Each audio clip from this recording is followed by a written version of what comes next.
Hi, it's Mike with AskTractorMike.com. Got a question today from a viewer, from Justin. And Justin says, I recently purchased a new, I'm not going to name the brand of the tractor, I'm not going to name the brand of the rotary cutter, and a box blade.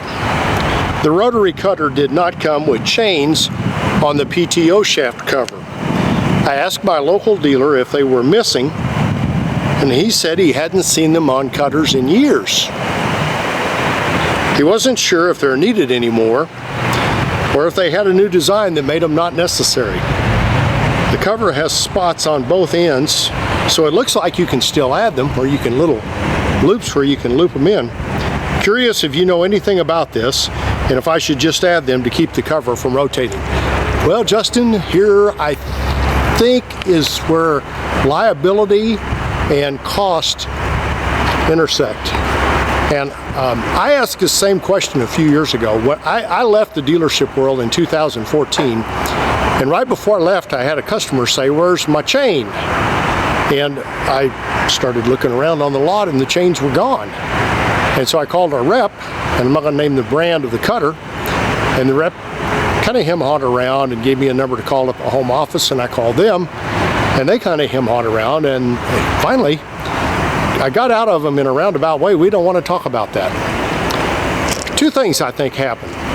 Number one, I think one of those chains was on a cutter, and if you don't attach the one end of the chain to a stationary place on the tractor, everything spins, and fast. I remember the first time I witnessed this, I was working here at the dealership, and I had a service guy prepping a disc mower, and he was trying to get it ready to sell, and you test run those things before you send them out, and you check each pod to see if they're hot, and if they're hot, they're low on oil. That's how we did it.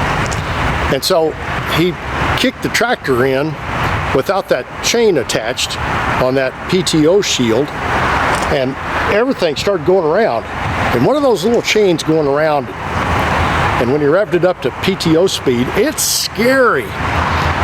So I think the reason the folks that I talked to didn't want to talk about where'd the little chain go is because somebody got hurt and sued. One of those chains had come off and hit you in the head. It could be really, really bad. It could take an eye out, it could knock you out, it could probably just about decapitate you if it was going fast enough. So if you don't have the chain or something to attach that tube to the tractor, everything's going to spin, and that kind of defeats the purpose of having the shield there where you could touch it. You're not supposed to get close to stuff when the PTO's running, but if you did, that's stationary.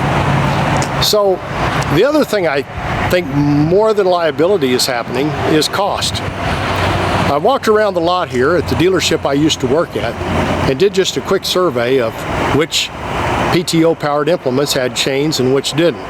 Some do and some don't, and generally the ones that don't are the economy priced machines. The deluxe machines, the farmer machines, the ones that hay equipment and stuff like that, they all have the chains on them, but some of the lesser priced machines don't have chains. If you're watching me and you work at one of these companies that make these things, tell me where the chain went. What happened to it? Because we all kind of like to know. It doesn't affect the performance of the machine. It is kind of a safety deal. You either have a chain on there that if it came loose or wasn't attached right would spin, or you have a spinning shield. One or the other. Probably not going to kill you, but kind of an annoyance when you buy a new machine and you don't get the chain. One thing to remember, and a lot of people don't realize, these plastic shields need grease inside. Most of them have a little plastic grease zerk, and you got to keep those greased because there's a lot of stuff spinning inside while the outside stays stationary. So make sure you grease your PTO shaft shields on a regular basis. I survive on web traffic. Appreciate you watching my videos. If you'd like to subscribe to my YouTube channel, I'd be honored. Click the mic face icon and check the bell so you're notified when I post videos. Here's my website with a tractor fun store with some really cool items for the tractor that helps support my channel. Here's another video you might want to watch. Thanks for watching.